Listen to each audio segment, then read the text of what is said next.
আসসালামু আলাইকুম। আশা করি ভালো আছেন। আজকে একটা খুবই সত্য কথা যেটা আপনাদের সাথে কখনো হয়েছে কিনা জানি না, আমার সাথে হয়েছে। আমার ফ্রেন্ড লিস্টে অনেক হিন্দু ভাই ব্রাদার আছে। আজ পৃথিবীতে বিভিন্ন জায়গায় মুসলমানদের সাথে এত খারাপ কিছু হইতেছে, মনে করেন গাজা মানুষ মারা যাইতেছে, ইন্ডিয়ার ভিতরে মসজিদ ভাঙাইতেছে, এত টর্চারিং হইতেছে। আমি কাউকে দেখি না এই মুসলমানের পক্ষে একটা পোস্ট করতে বা একটা নিন্দা জানাইতে। কিন্তু দেখেন, যখন আমাদের বাংলাদেশে হিন্দু মুসলমানের ভিতরে ঝামেলা হয়, অধিকাংশ মুসলমান কিন্তু হিন্দুদের সেভ করার চেষ্টা করে। কিছু লোক থাকে যারা একটু অন্য ধরনের। এক সমাজে তো সবাই ভালো হয় না রে ভাই।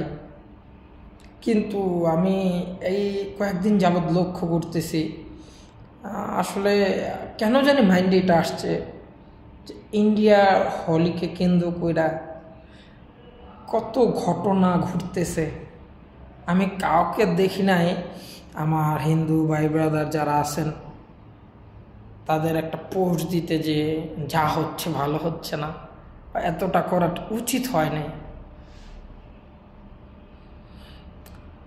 অন্য মানুষ, অন্য জাত ভেদ তারা যদি কারো উপর অ্যাটাক করে তখন সেটা তাদের প্রতিরক্ষা হয়ে যায়। আর মুসলমান যখন নিজেকে সেভ করতে চায় তখন তারা জঙ্গি হয়ে যায়। এই নামটা পশ্চিমারাই দিছে। এবং পৃথিবীতে যত যুদ্ধ দেখবেন এই আমেরিকা বাধায় রাখছে।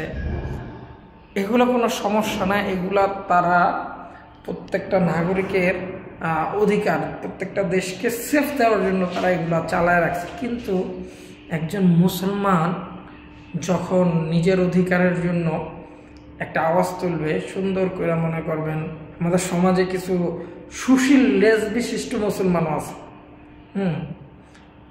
তারা মুসলমান দাবি করে, নিচে পিছনে আবার একটা সুশীলের লেজও লাগা রাখছে। এদের কারণে আজকে সমাজটার এত অবনতি। যখন তোমার ধর্মের মানুষকে আরেকজন টর্চার করে, তুমি ঠিক হয়ে যাবে দড়ি মাছ নাই ছুঁই পানি, এরকম একটা অবস্থা। আর তোমার সমাজে যখন একজন মুসলমান ভাই আওয়াজ করে, একটা কিছু নেয় তার হাতে, তুমি যখন একটা হাতিয়ার দেখবা, তুমি তাকে জঙ্গি, সন্ত্রাসী বিভিন্ন কিছু বলে দেবে। আমাদের মেন্টালিটিটা আসলে, আমরা নামিক মুসলিম অনেক এই সমাজে আছে। ধরেন আপনার বাড়ির পাশে 4 কোণায় 4টা মসজিদ আছে, আজান দিছে, আপনি তাই বলে সবাই যে মুসলিম এটা মাইনা নিতে পারবেন না।